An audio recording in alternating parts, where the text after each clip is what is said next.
Tadjouddin, a eu l'occasion de s'adresser au président Poutine et à d'autres invités de marque qui étaient présents à la cérémonie. Ce qui a retenu l'attention de beaucoup, c'est la façon dont le président Poutine s'est humilié et est resté debout pendant que le moufti louait le nom d'Allah.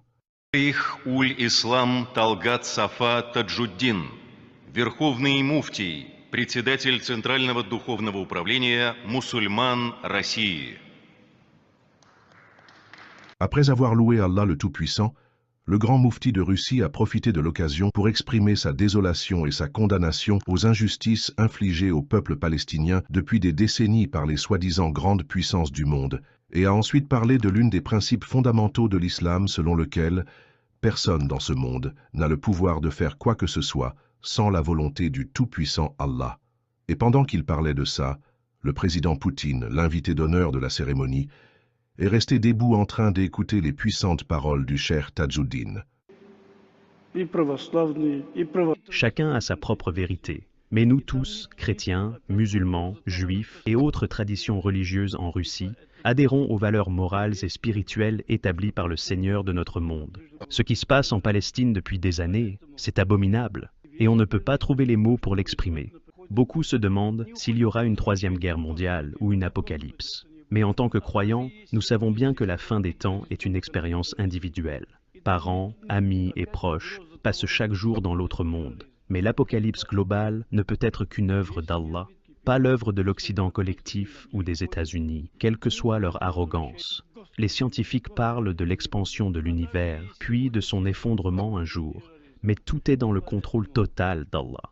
Tous les messagers de Dieu, y compris le prophète Muhammad sallallahu alayhi wa sallam, ont dit: tant qu'il y aura ne serait-ce qu'une seule personne sur terre qui adorera Dieu convenablement et se tournera vers lui, l'apocalypse n'aura pas lieu. En fait, ce n'est pas la première fois que le président Poutine fait preuve de respect envers l'islam. Par exemple, en 2015, il a condamné la publication de caricatures du prophète Muhammad paix d'Allah sur lui en disant « Insulter le prophète Muhammad ne peut en aucun cas constituer une expression de liberté artistique. La Russie a été créée en tant qu'État multinational et multiconfessionnel, et nous avons l'habitude de traiter les intérêts et les traditions des uns et des autres avec respect. C'est en effet une base très solide pour l'existence de la Russie en tant qu'État multinational. » Le président Poutine a par la suite interdit la publication de toute caricature représentant le prophète et a créé une agence qui surveille les médias russes pour empêcher toute violation de la loi. En 2023, après qu'un réfugié irakien vivant en Suède a profané le Saint-Coran, le président Poutine a été l'un des premiers dirigeants mondiaux à condamner fermement cet acte honteux. Si la profanation du Coran n'est pas considérée comme un crime dans certains pays, elle est sévèrement punie en Russie. Dans notre pays, cela constitue un crime à la fois selon la Constitution et le Code pénal. Le Coran est sacré pour les musulmans et devrait l'être pour les autres, et nous respecterons toujours ces règles, a déclaré le président Poutine devant les journalistes. Une autre chose qu'on connaît sur Poutine en ce qui concerne son respect envers l'islam, c'est qu'il place toujours un exemplaire du Coran sur son bureau, et il utilise souvent ces versets lors de ses réunions et conversations avec des dirigeants musulmans. Il a même été filmé en train d'embrasser le Coran, en signe de respect pour le livre d'Allah. En 2015, lors de l'inauguration de la grande mosquée de Moscou, le président Poutine a reconnu la contribution indiscutable des musulmans russes dans le développement de la Russie. Écoutez ce qu'il a dit. Les traditions de l'islam éclairé se sont développées au fil des siècles en Russie.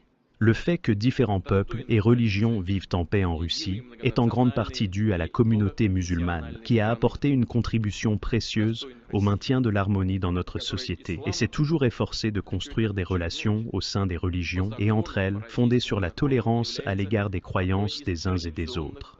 Il convient de noter qu'aujourd'hui l'islam est la deuxième plus grande religion en Russie, avec environ 26 millions de fidèles, soit 15% de la population totale, ce qui fait de la Russie le pays comptant le plus grand nombre de musulmans en Europe.